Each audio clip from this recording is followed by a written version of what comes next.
Sur la glace, une présentation de Elite Hockey. Elite Hockey, repoussez les limites de votre jeu. Daniel Jacob est de retour avec nous cette semaine pour une autre chronique sur la glace. Daniel, aujourd'hui, tu veux nous parler d'une situation 2 contre 2 en fond de territoire. Oui, absolument. 2 contre 2 en bas de zone, où on va voir beaucoup de marquage et de démarquage. Démarquage pour ce qui est des joueurs en offensive et du marquage pour les joueurs en défensive. Excellent. On regarde ça tout de suite.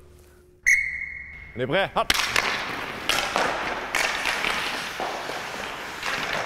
Good.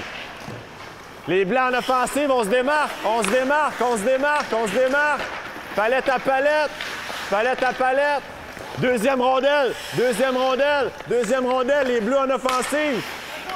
Parlez-vous, parlez-vous. On arrête.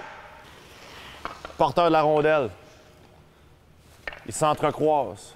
Personne n'a parlé. Ça a été facile pour lui de s'en venir ici. Si tu le tiens, si tu le tiens, il faut décider, il faut se parler. C'est à moi, c'est à moi, c'est à moi. Prends-le, prends-le, prends-le. Puis on fait attention, les boys aussi, les passes. On appelle ça les blind plays. Quand tu as la rondelle, une passe comme ça, c'est très dangereux. Quand tu essaies de frapper ton coéquipier ici, on n'envoie pas ça comme ça. Tu es aussi bien de protéger la rondelle, garde-la plus longtemps. Tu l'identifies, puis tu viens striker. OK? On recommence, 2 contre 2. Good, good, good, good. Amène ça au filet, amène ça au filet. Excellent, excellent. Amène ça au filet, mon homme. Deuxième rondelle, les Blancs en offensive. Bon bâton, on vient supporter, on amène ça en haut pour t'activer.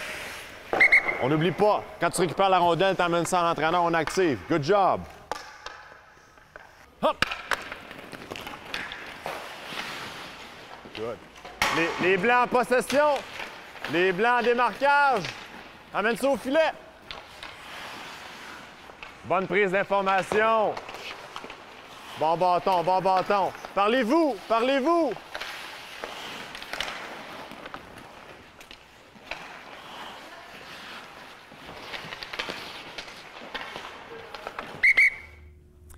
Daniel, maintenant que nous avons vu l'exercice, explique-nous ce qu'on doit retenir. Bien, au niveau du démarquage, le bâton sur la glace est important. Beaucoup de mouvements. On veut s'assurer d'effectuer des passes courtes et réalisables. Puis aussi, la prise de décision va être importante.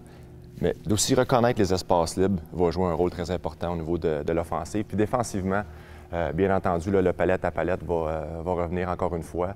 On s'assure de communiquer beaucoup et puis de toujours rester du côté défensif, c'est-à-dire entre notre gardien et puis l'adversaire. La communication des deux côtés de la rondelle, c'est primordial. Absolument. Parfait. Merci beaucoup. Et nous, on se revoit la semaine prochaine.